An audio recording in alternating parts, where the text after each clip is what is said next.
I have done that too, where years ago, I came to Los Angeles. Mm-hmm. I was on a soap opera in New York, and I Yes. came out here, and I was signing contracts with one of the shows. And in New York, you could freelance. Mm-hmm. And out here, let's wait, is it the other way? Out here, you had to have one agent. In New Okay. York, you could freelance. And so I actually got the job first, got the contract, got everything. I met with Marvin Page at General Hospital. He was the casting director at the time. And I told him, I said, look, Marvin, I'm going to sign a contract with your show. And he slapped his hand on the desk and he says, young lady, who do you think you are?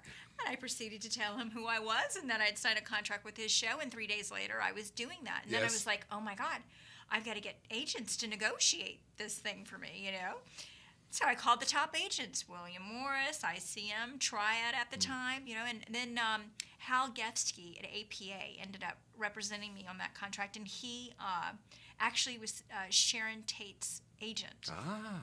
during Yes. he was her only agent, and is one of the kindest, nicest men. He's now older, and I just saw him a couple of weeks ago, and but I understand it doing that reverse. I've Yes. always worked in reverse like that. I've never, and anytime I've tried to go the other way, it doesn't work for me. I get what you're saying. I think that in many cases, just flipping something on its head is the solution. Flipping something I on its needed head to can hear be the that. style. Yeah. It's easy for us to look around at various and sundry ways that people have succeeded in what they do. And there are some fundamentals to success: application, focus, desire, belief, all of the things that you and I think fully understand. And sometimes, coming up in the next few weeks, I have a couple of meetings that are, including tomorrow morning, that are important meetings for me and what I do.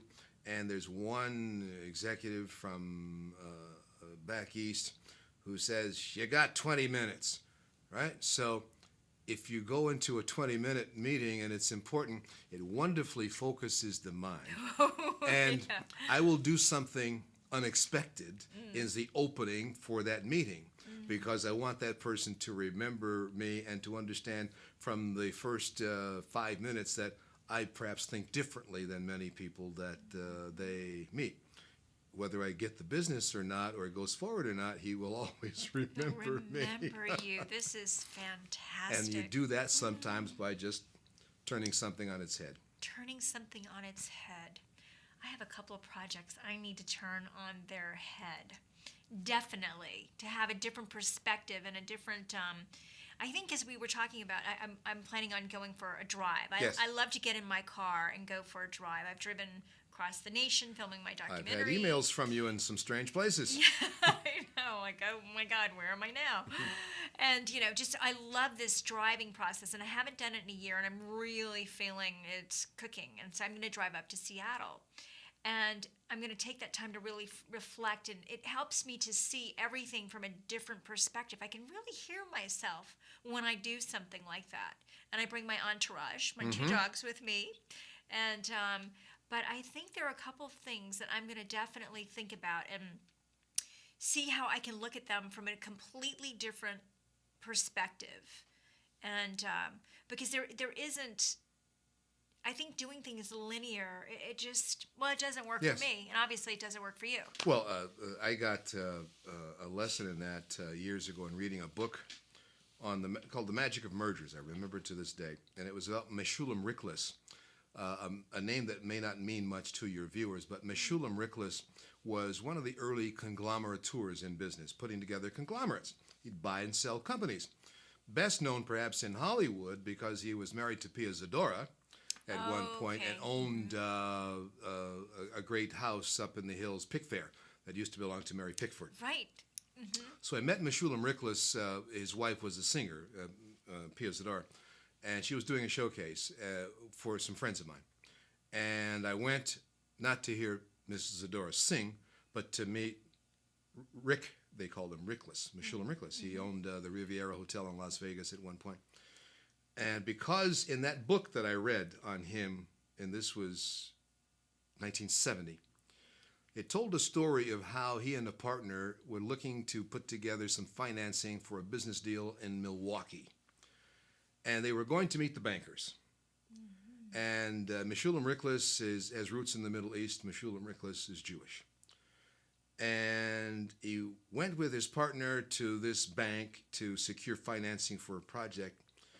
And after the just cursory introduction and hellos, out of his mouth came the words, "I hear you don't loan to Jews."